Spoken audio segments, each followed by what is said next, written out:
God. Has any word in human history been more influential? Mankind has created religion after religion, written book after book, all in an effort to satisfy our quest for knowing God. Now, after many millennia, mankind is more at a loss to the nature of God. In fact, it appears that the tools we created to help us find God serve more as obstacles and hindrances. Those obstacles now stand between God and us. We extend to you an invitation to join Master Eric and Omkar for the weekly program Between God and Us every Sunday evening from 6 p.m. to 7 p.m. exclusively on Sankhya Television. Between God and Us. Knowledge to free your soul. Sitaraman, welcome to the program Between God and Us. Today, episode 4 in the second season. And it is my pleasure once again to sit with Master Eric. Last week's topic was a bit heavy, and naturally we'll continue along with the topics, but try to take little breaks in between to cover other topics as well. And today's topic, why man is changing religion. And here, well, I am sitting here with Master Eric to get some answers to that question. Once again, thank you for having me. Well, thank you, Omkar. Glad to be here. And also, Sitaram, Assalamu Alaikum, Sairam. Good evening, everyone. So, Omkar, this is also a deep subject, but a different deep than what we did last week. Yeah. So, I'll let you start.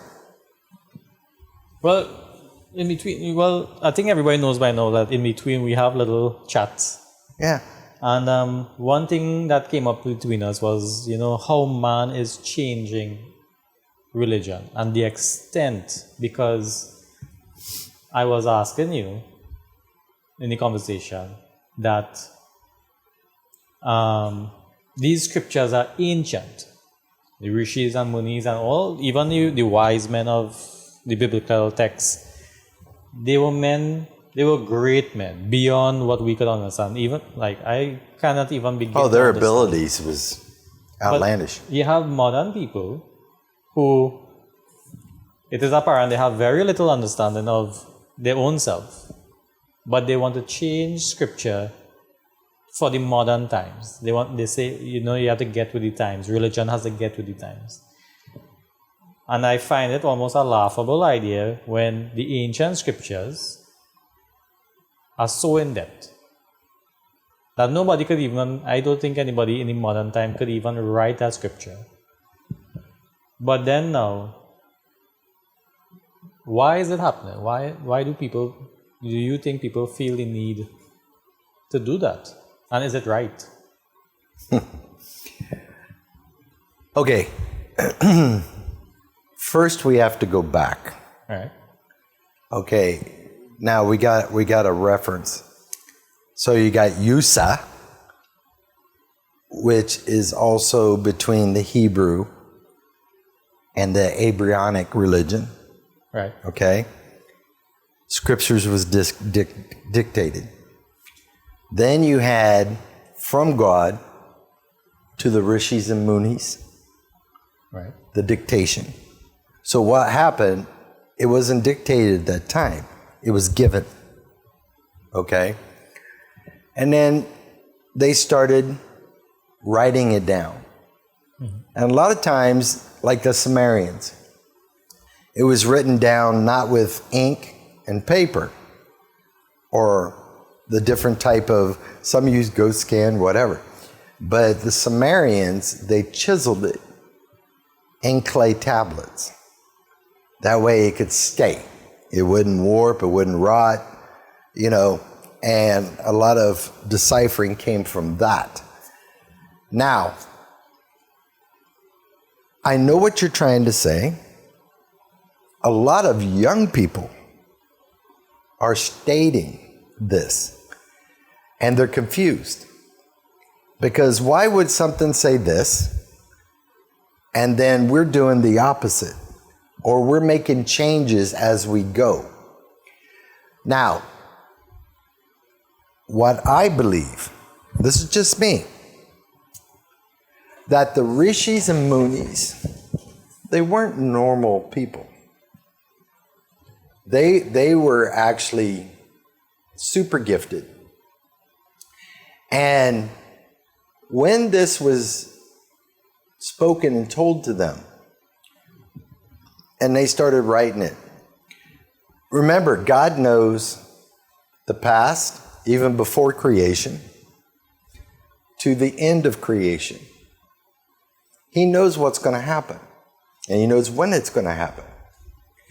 So, don't you think the rishis and munis already forethought that too? They had that gift. So when they started dictating or writing it down for records, for humanity, it would be right, fit for all times, clear through Kali Yuga, all the way down, which I want to do the show coming up, not next week, but I want to do about the 4 different ages. Okay, but nowadays, and even before us, there's been people who read the Bible, read the Quran, read XYZ, and they come up and say, my interpretation is X. Like, it could be better. Or we need to do this because of this reason. And they start modifying the techniques, the rituals, and that's in all faith. Okay? So what we were used to doing, they're not doing. So your question is, yes, it's man that's interfered, not God. Okay? Now, are the people today as wise as the rishis and munis? Or all the ancient beliefs? Within those beliefs, remember, before it was Arabic, it was Persian, the Persian writings. Right. So now, are the men today more wise than the first ones who actually wrote the Quran? No. Because they got it, Muhammad got it directly from Allah. Okay? In the Abrahamic religion, that's Abraham. Okay? Abraham got it direct. But you don't hear the Christians talk about the Abrahamic religion. Okay? And that was one of the founders for Christianity. But why don't we look at the history? Where did our belief come from? So that's why when we sat down that day and we were deciding what to call the program, and between God and us is everything. There's every obstacle, every avenue that stands between us and God. And I'm a firm believer that God did not make man to be stupid. You could listen to something and that inner feeling inside of you saying, that don't sound right. All right? So the good person will start researching clear back. And clear back, they have the rituals, they have the teachings, everything. Then when you start reading that, you'll see the discrepancy between then and now. But the reason religions, now I want you to understand there's a big difference between religion and spirituality. Right. Spirituality has not changed.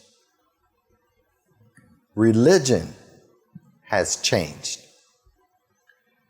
That's why you're seeing a lot of the young people now starting to go towards, they're drawn towards what they call in the bookstores the New Age. It's more spiritual.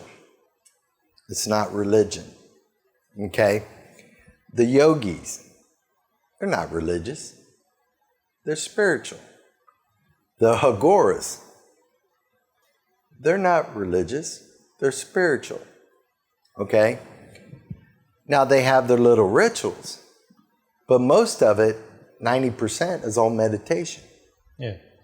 Meditating out, getting the knowledge or whatever they need to receive. So, but nowadays, you hear the famous quote from the religious leaders, and you mentioned it. We have to go with the times. We have to update ourselves to go with the times. So what do you think that means?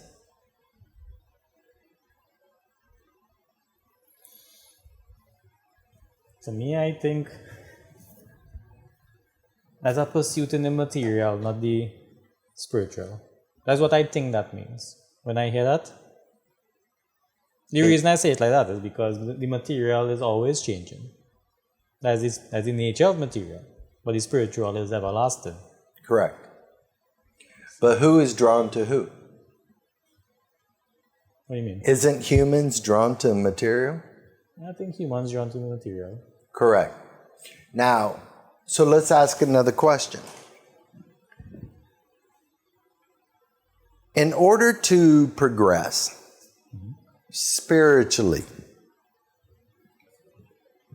it's like a step ladder, a long ladder going up.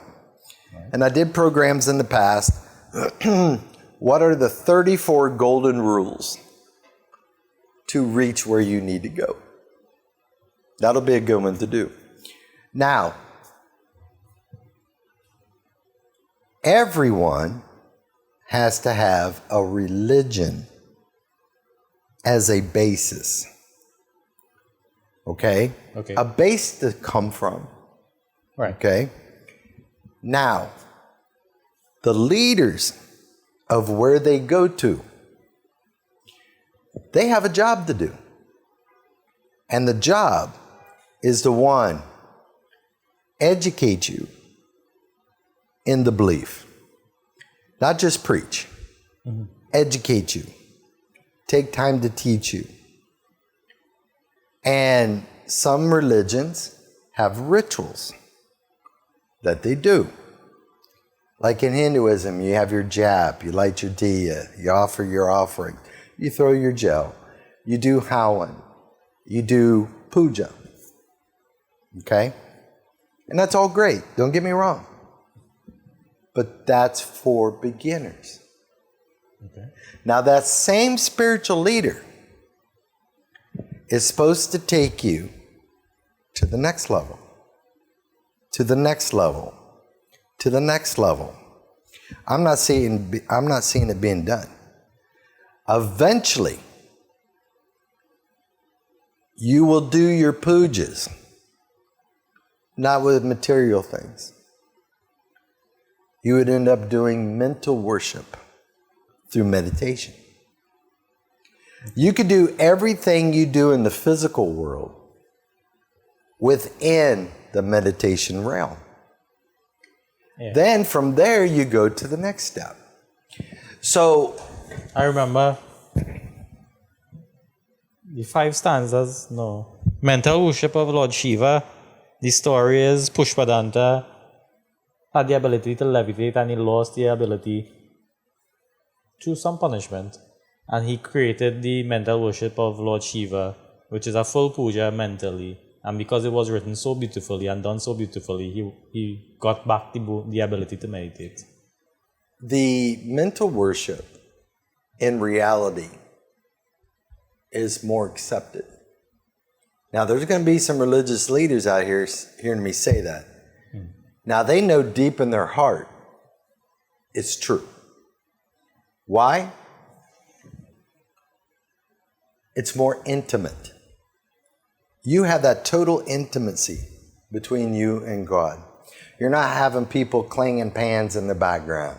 You don't have people chatting and makoing everybody that's at the puja. You don't have people falling asleep in a church. You don't see people criticizing in the church what other people are wearing. Okay? Puja, prayers, no matter where you are, is supposed to be sacred. It's supposed to be intimate. And I said before, that's why my guru always told me, do not invite people to your actual puja. Do your puja and have people come after the puja to partake in the food. To actually, so you can feed them and everything else. Then the next thing, different negative attitudes that is within that area. It could hinder. It could hinder you by distracting you. Yeah. Okay? I remember, what I was just thinking about was for the Christians, well, the Hindus could learn a lesson from it too. When Jesus had to really pray, when he was about to be persecuted, he went in the garden by himself to pray. He had his disciples, he could have done it, well, he's the Son of God, he could have prayed anywhere. But he went by himself in solitude in the garden to pray. Mm-hmm. So, and what happened there, if you really read the scriptures, Jesus knew who he was. Mm-hmm. But he still had a human side to him. And he was questioning. And then he ended up saying, God, if it's thy will, it will be done. So he had to overcome the emotional side of him to make sure it was carried out the way God wanted. And then he told the disciples, stand guard. Do not fall asleep. And they fell asleep. This is what I'm saying. Jesus himself knew he could not pray with the disciples around him. Yeah. He could not meditate with the disciples around him. The same thing I'm saying here. The same thing. Your time is intimate. Yeah. So now, I think your question was before also, the variations that we're seeing now going on. Like years ago, the tips of the pan leaf were never cut off for puja. Okay. But you're seeing it being done now. So the question is, where is that written? How did you come upon that decision, which I've already know, of doing this? If puja was laid out and there's procedures, how to do it, then why are we changing it now? Because we think we know more, and it's about impurities. Okay? But do we know more now? Because there's deities that live in the pan leaf. Right. And it's specifically written who lives where in the pan leaf. Right. And Mother Lakshmi resides on the tip. So you just cut she off. Before you do something, you have to research why it was in the first place. Yeah. And who lives in the pan leaf. Okay, that's why when you pick the leaves for puja, you try to get them with no defect. They have to be perfect, as perfect as possible. But people just pick, and now you end up with one with holes and XYZ, right? That's one. In some beliefs, they used to do when somebody died 40 days reading. Mm-hmm. Well, a lot of that's scrapped now. They're not doing it. Why? Now, the pressures of society is having a big effect on religions. Yeah. And the religions are trying to lean, to a certain extent, to please society, but the leaders are trying to balance as close as possible to where they're not infringing on the rights.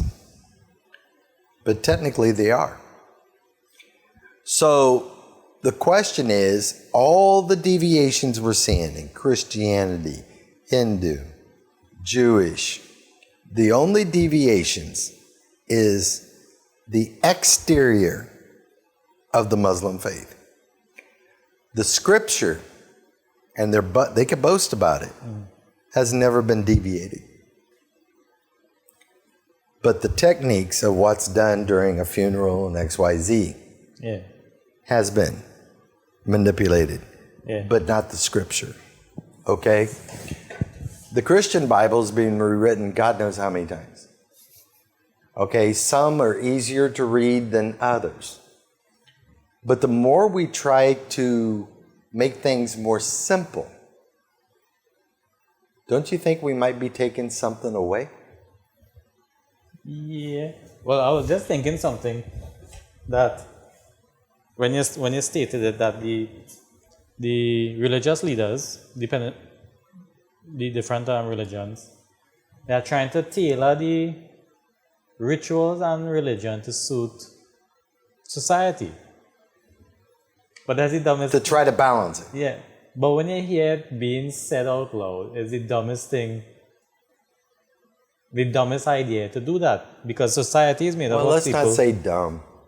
Well, let's say idiotic. Yeah, well, idiotic. Because society is made up of people who can't control their desires, can't control their emotions, no self-discipline or very little. Well, I talk about myself too, right? You know, like if I would get angry, I might cuss out someone on the road or something. But I'm going to say how the scripture or the ritual should be done, and the Pandit or Imam, well, you just said the Muslims don't do it, but the Christian, the priest, is going to change what the wise have written to suit the idiot. That's basically what's happening. But in most countries, like the U.S., we have a constitution. Right. Well, down here you have a constitution to a certain extent. And it states the same as the U.S. Freedom of religion. Okay, freedom. That doesn't mean the government is going to come in and tell you how to do your religion, how to conduct your rituals. Or they can't come in and say you are banned from practicing your religion. There in the States, in the Constitution, the government and religion will always remain separate. Okay? So this is where we're going to get into another subject on different type of religions. And even though people don't look at it as a religion, Satanism is a religion. Yeah. So we're going to go into that. So the question is, are they bending to society, or is society bending to that?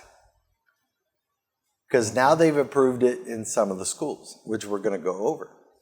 Yeah. So, because I was telling you, I saw right. videos about it, news reports where they have Satanist displays in government houses. And they're going to have after-school courses. Yeah. Now, it's not mandatory. But a lot of people are up in air about it because of what it truly stands for. Okay? But again, before you can say something against something, shouldn't you read it and try to understand? Because you got to know what you're against. Yeah. You're not against, most people are against what they hear another person say.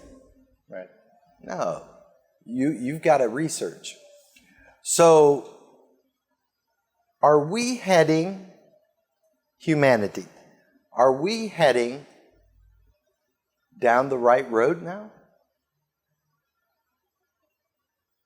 With all these alterations, everybody puts their 2 cents in and said, no, I think we should do it this way. I personally don't think humanity is headed on the right road.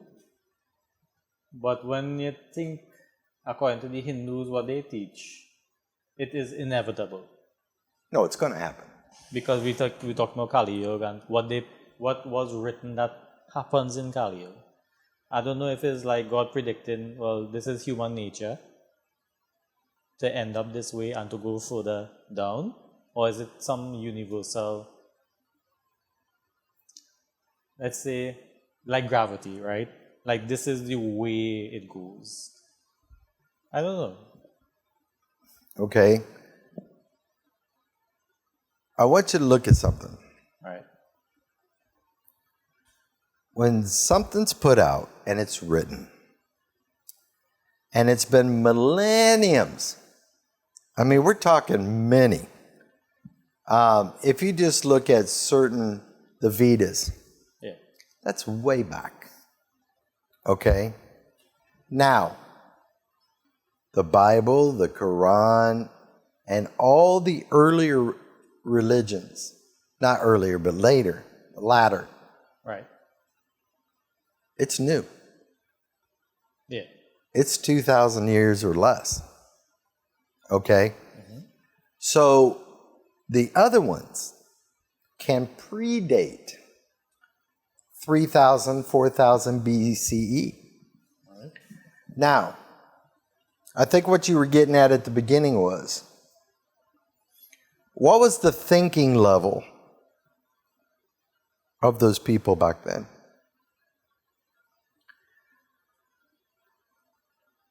Was English taught to put all the terminologies within the writing? No. Exactly. When you decipher, when people find the Dead Sea Scrolls and things like that, there's parts missing out of it. When they unroll it, you'll see gaps where it's missing.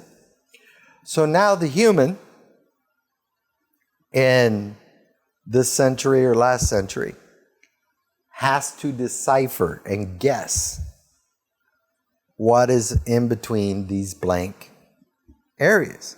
Yeah. Then people decide what is real and what is not.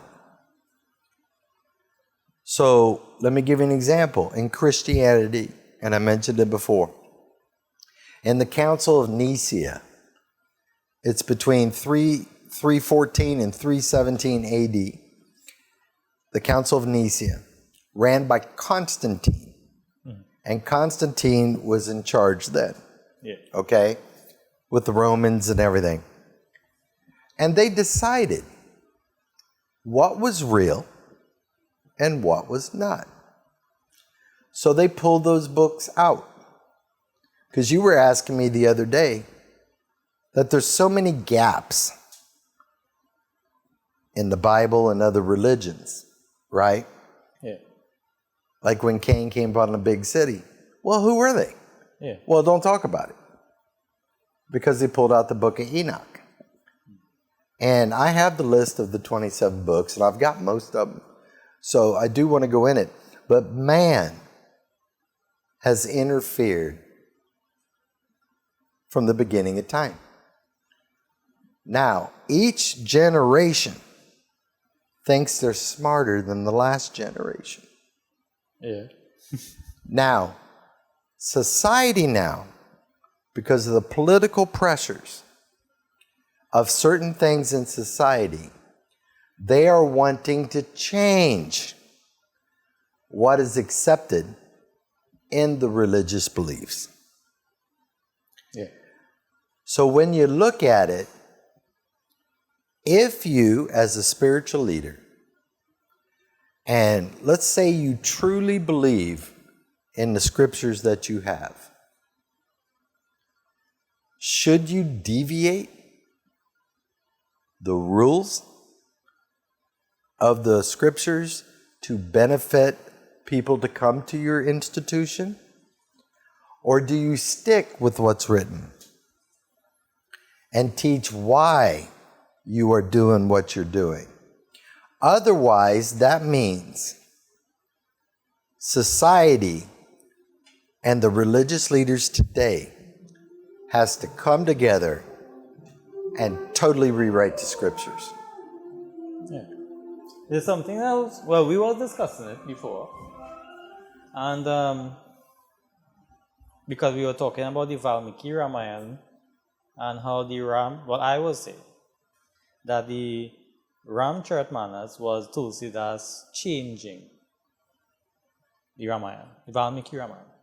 And then you were telling me, well, the Valmiki Ramayana was not the first Ramayana, so then Valmiki might have changed that as well. An addition, like an addition. Like a revised edition. But what I'm trying to say with that, if a person, spiritual leader, goes with a Valmiki, right, and trying to tell normal people, right, isn't that more factual than the current ones that they're reading now? Yeah. Right. But and it's written in a different way for more of a higher scale to understand. All right. So, but it's very factual based.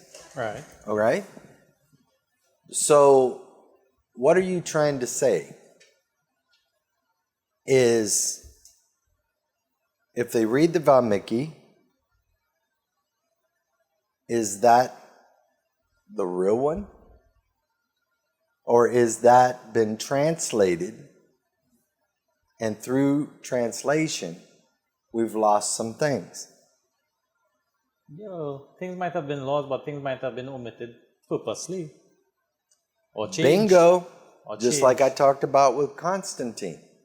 But part of my question was that, well, the answer is that to understand the facts of the Valmiki Ramayana. Now, I don't know anything about the Bible, so I don't know what was left out and facts. You have to understand, for example, who the Nagas are.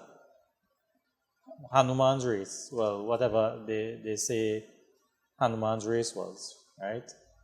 You have Garuda appearing in the Valmiki Ramayana. You have to understand his race, because I thought he was the only one of his kind, because he had a brother, right? Mm-hmm. So then where did he come from? And all these things have to be fact-based answers. This is where you could read a story. Right. You could read the book. But in reality, there's gaps all through it. Right. Because you could say, Lord Garuda. Mm-hmm. Right? But like you said, where'd he come from? Right. What's his purpose? And his purpose is not just to fly Lord Vishnu around. Right. So the teachings of going in depth in each one of these areas, like a pie chart, right, has to be done before you start going into the whole story. Right? Then they'll say, oh yeah, Lord Garuda, I know about him. I know about this. I know about this. Right? And so now the other day, I saw where a scholar wrote, and I'm going to research it, so people, I haven't researched it yet, but he's stating that in the Vedas, there's nothing about Nandi, mention of Nandi in the Vedas. Okay. That came after. Okay. And then it came out after even some of the other books. Right. That he was the most devoted and he was Lord Shiva's vehicle. So, and then some say Mother Durga came after a certain period. Right. And they gave the time frames. But I don't want to give the time frames of things until I actually research it. Right. Right? But then we have so many different stories about the same thing. So many different variations of the same one. And people get confused. So then they're asking, well, which one's the right one? Some spiritual leaders say, well, I referenced it from this. And the other one will say, well, I referenced it from this. Which one's right? This is what we have to look at. Or who was the author? That's another thing they say. Yeah. That has nothing to do with it. The author is human, isn't he? Couldn't he make mistakes in his interpretation? So, this is why some beliefs has an advantage and a disadvantage. Some beliefs just have one book. Yeah. So it's simple. Yeah. But it's a disadvantage because you're not getting all the information about that belief in one book. Right. But for the person that's coming, it's simpler. Look at Hinduism. God, you can't count the amount of books that is about the history, about God, about what happened, right? There's a lot. And then you look at Buddhism. It's not just one book. Egyptian, not just one book. There's 6 major books that comprise. And when we go into that story, I'll give the names of the books. Okay? So, interpretation. So, if you watch the movie, let's say you're sitting with my wife, you're sitting with your mom and dad, and you got about 5 other people watching a movie. Do you know their interpretation of the movie will deviate from yours? Yeah. It's interpretation. Who was the good guy? Who was the bad guy? What was the moral of the story? Okay, it's just like when you give 10 people, or let's say 20 people, you stand them up in a row and you whisper into the first one. Do you know that whole story is going to change by the time it gets to the end? Yeah. Okay, the same thing through generations as we're going through. So you ask at the beginning, is that technically wrong? Of rewriting or deviating? My answer is yes. Before you deviate or change something, I think there should be a huge debate between all the top people of that belief, not the institution, and try to clarify and come to reason why certain things should not be changed or could be changed. But then those people that are very knowledgeable will say it can't be changed because this was done by these people and they were spiritually gifted big time. Yeah. Okay? Well, I think about it like this, right? As an example, look like in the Muslim faith. Allah spoke to the Prophet Muhammad. And you want to come now in the modern age, they're not doing it. So that's why I'm using the example. You can't change that. That is God spoke to a man and you want to put your little... You know who is you to change? Remember, God knows all. Right. So what he says should be effective throughout the whole history of humans. Yeah. Okay? So, now, it wasn't dictated that throughout different time periods of humanity, there is an option to amend these scriptures. Yeah. No, it doesn't give you that capability. So,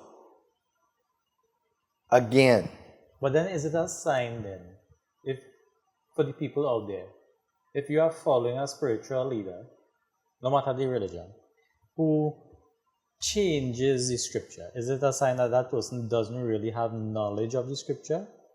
Because if you have the... I think we have a lot of puppets. Right. So somebody will come from somewhere that they deemed is higher up in their faith. Right. And he just shows up and explains to everybody, this needs to be done this way. Mm-hmm. Well, where did he get it? Where's the factual base? Where's the scholar discussions? Right. Where's all this? So we have a lot of puppets, right? In every religion. Right. All right? So when we really look at it from a layman's point of view, can you see why people are confused? And young people aren't stupid. Yeah. So now you're starting to talk. Now I think you're starting to understand my statement 2 programs ago. When I said, when I meditate, they always told me up there, get your book. Read your book. Try to understand the book. And then close the book and never go back in the book. Take what you learned from the book and start your spiritual path, your journey. Why did they say that? Because all the deviation man puts in them, and he takes away from them. So if you learn the base, Yeah. and most of the base of all religions are about the same. Right. Okay? You close the book. You don't have to buy a new book later or an updated book. Take what you learned and apply it to your life and start walking that path. Yeah. And now go spiritual with your religion's base. But people aren't doing that, Omkar. Yeah. But they will eventually. They will. That reminds me of... No, I went to Presbyterian primary school, right? Okay. So that's where most of my exposure to the Christian faith comes from. So I remember from primary school days where I'm paraphrasing here, but it's you build your house on sand, it'll fall. You build your house on the rock, which is Jesus. I can't remember exactly. That's long. And it will remain sturdy, right? Basically, that's the idea. If you think about it, like you use your religion as the foundation. That's what I've been saying. To build your house. Correct. Now, nobody talks about their foundation in their house, right? Like you build a building. You're not going to tell people about your foundation. You have the walls, you decorate, you have your fancy decoration, the roof, the windows, and you show that off. Which you could call that spiritual. What you say, you read your book, you understand your book, you put down the book. Your book is the foundation. Correct. You put down your foundation. And you should have a sturdy, steady, solid foundation. Yeah, and you build your house on the foundation. Correct. Now this is the point is that people want to go on like they preaching now where they want to talk about the scripture. But the scripture is your foundation. The same way you don't talk about the foundation in your house. Don't talk about the scripture. Use that to build on, and people will see what you built on. Now you look, the spiritual leader you have, whatever religion, Right. should now take you up to the next level. Yeah. It's not being taught, Omkar. It's not being taught. You're still doing the same old thing over and over and over. Okay? There's layers. Yeah. There's a ladder you have to climb. Okay? And if you don't climb that ladder, your journey is going to be more difficult.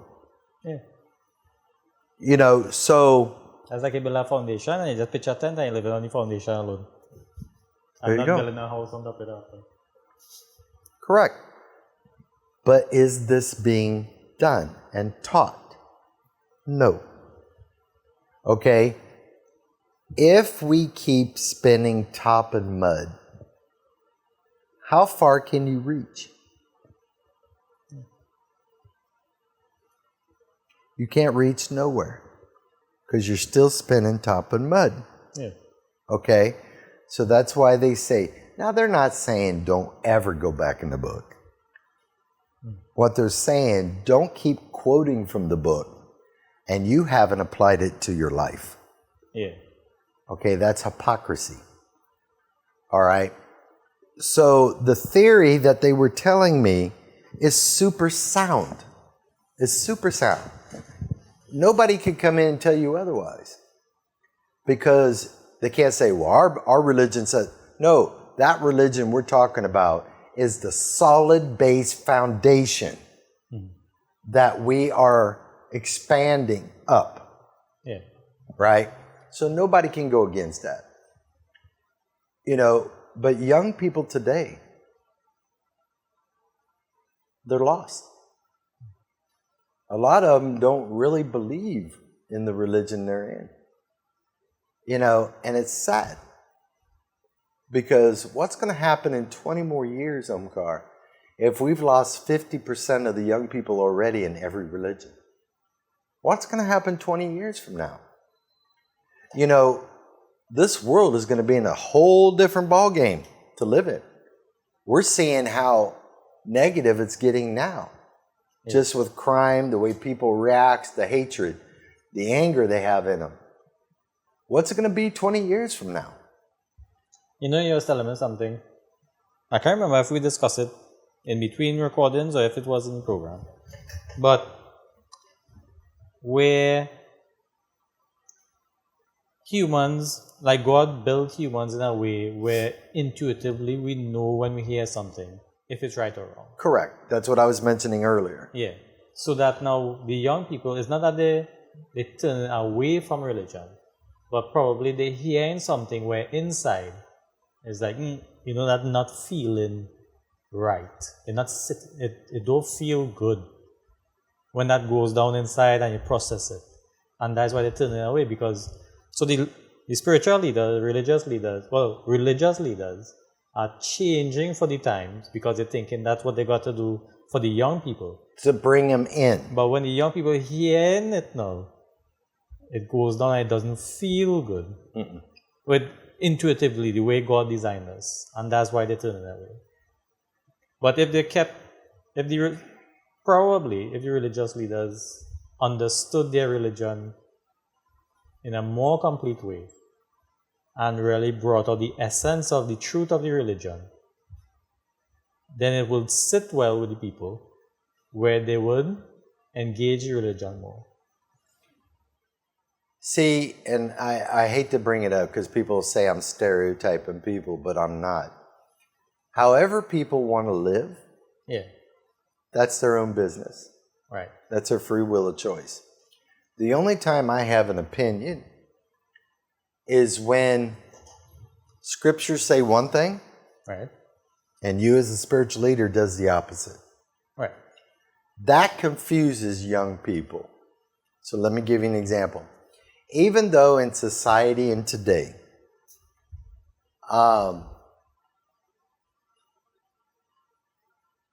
two men kissing, two women kissing. When I grew up, that would never be shown on TV. But now it's everywhere, right? So now society, I'm not saying it's wrong for them. I'm just saying as a spiritual leader, a lot of religions state that is forbidden. So the young person, they know it says that. But then if the spiritual leader is that, isn't that contradicting what the scripture says? Because some of them say they're damned to hell. So, and we're not talking about the scriptures in terms of what is you could read now, but even before, when it was the ancient original scriptures. Yeah. You know, so this is where young people can't understand. And then in today's religions, money has become a huge factor. in the preaching. And I have numerous people every week come in here and say every sermon they talk about, they're talking, give more tithing, give more tithing, give more tithing. That should not be the priority of what is being discussed. Yeah. People should give what they can give or what they want to give. Don't dictate how much they have to give. And then you're asking for more. You know, and then we'll do that too, way in the future. Mm-hmm. That there are 4 tithings in the Christian Bible, and not one of them apply to today. It does not apply to outside the boundaries of Israel. So, and it says that in there. Okay. Even the Galileans were exempt from the 10% because they lived outside the boundary. It was only for the 12 tribes of Israel, which the main tribe that would get that would be the Levites. So what I'm trying to say, just because it says that, you're applying it everywhere. So I think clarification needs to come out. Yeah. And so when you came up with at the beginning, people say we need to change with the times. That's a half-truth statement. The half-truth is, if it says 10%, but then in the same writings it says applies to this area only. So they're wanting to change that to apply everywhere. Right. Okay? And they don't talk about the 4 tithings. They only talk about 1. So I think we need to clarify that on the air, because we just don't talk Hinduism. Right. We'll talk every belief. Yeah. So we have 9 minutes. 9 minutes. 8 minutes. So what's the solution? To change in scriptures in modern times? Or should we? I don't think so. I don't think so either. I don't think we should deviate for what's been passed down. So now here's how you could really understand. I'll give the Christians as a reference. You have the King James Bible, which is the most commonly known. It's got 66 books in it. Yeah. Now, take that King James and refer to the Torah, the Jewish Bible that Jesus confirmed was the truth. Right. So now you'll start seeing deviations in the Old Testament from the Torah to that. Now go further. Go research what is in the Codex, which is the source of the Bible. It's night and day. So when you hear something, research back. Technology gives you that ability now. Right. To research back, and you could get it translated. You could use AI if you want to. Yeah. It'll translate it and tell you what is in that. So now you're seeing from that time to this time how much difference is between the source and the one you're reading now. Yeah. You could do that between every religion. Because remember, there are first editions, second editions of almost everything. Yeah. So what does the first one say?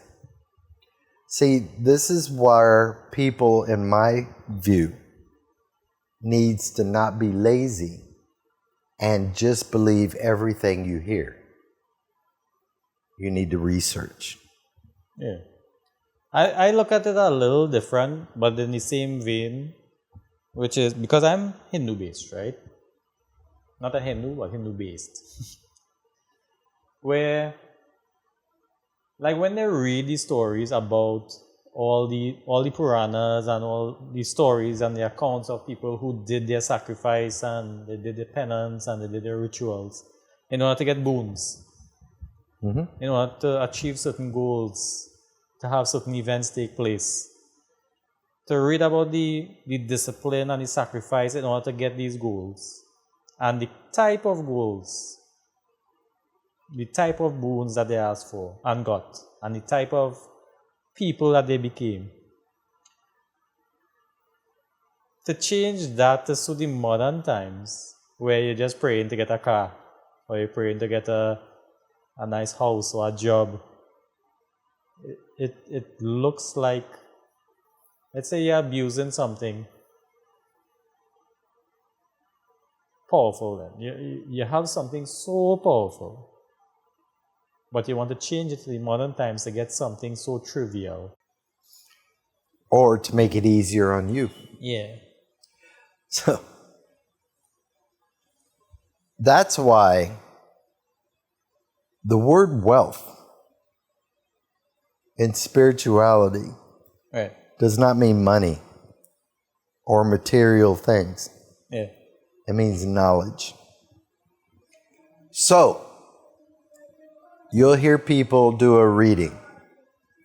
And when they do the reading, they say those who participate, those who are involved, or those who listen. Yeah. I mean, there's different terminologies. All their desires will be fulfilled. What does that mean to a regular human being? Oh God, Clothes and car. I can get my car. I can get this, I can get that. That's not what it means. Because in spirituality, aren't we supposed to stay as far away from our desires as possible? Yeah. Aren't we supposed to be in control of our desires when it comes to worldly things? Yeah. So what's the terminology mean then? This is where training and knowledge comes in. Because I don't think God would ever say that, or whoever was involved in that edition. Oh, it's simply like this, right? When they wrote the Vedas or they wrote the Bible, they didn't have cars or people or big houses. A lot of people lived in the open, right? They were very humble. They were poor. Yeah. So the scriptures and the prayers and the mantras and all these things. All that is to uplift you, but not with worldly things. So I know we're getting pretty close to the time we have to end, but everybody that's watching out there today, we've spun this thing at least 10 times. We would like to hear from you, your opinion, or what you think. It's all confidential. What's your view of whatever belief you're in? Do you think the scriptures should be altered, or the rituals of how you do things being altered in today's period? Or should it stay what was originally dictated? I would love to find out different opinions. And you could contact Sankhya, or you can contact us via WhatsApp. And that is 1-868-354-4459 for me. And then also call Sankhya and give it. They're not going to say who gave what or the answer. I'm curious. And are you seeing contradictory things being done in your faith by what the scripture says, but what's being done? I would like to know that also. Because it's time that we just don't agree with what everyone says. We take our time and learn and research and find out from yourself what could be the truth, what should be done, and how. But Obakar, it's been great being with you on this program. Maybe we've got people thinking a little different now of what it's really meant to be, the scriptures. I hope so. You know, And then one question was asked to me, I got about 1 minute, the other day. They said, have you noticed that most of the religions, not all the scriptures are based just about humans? It's not really based deeply outside of the earth. Hinduism has some, and so does Buddhism, but most of the religion is earth-based. And then you have to ask why. Is it because man only sees earth? Man only knows earth back then? Well, I was thinking, suppose people change it, like the way certain books were taken out of the Bible. And then we didn't know about the other hundreds of millions of galaxies that's in the universe too. Yeah. Their scriptures are probably different from ours. There has to be intelligent out there. Yeah. It's a test.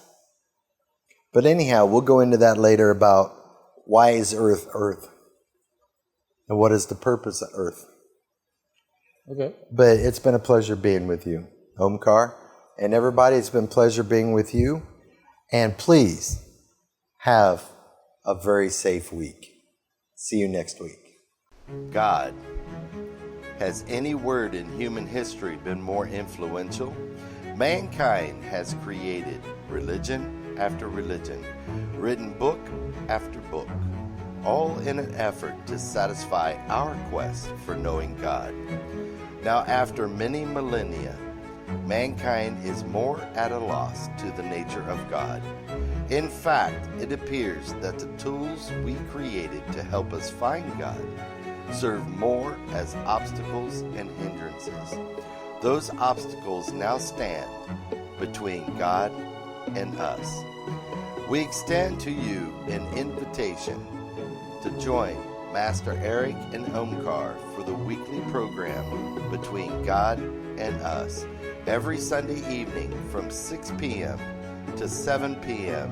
exclusively on Sankhya Television. Between God and Us. Knowledge to free your soul.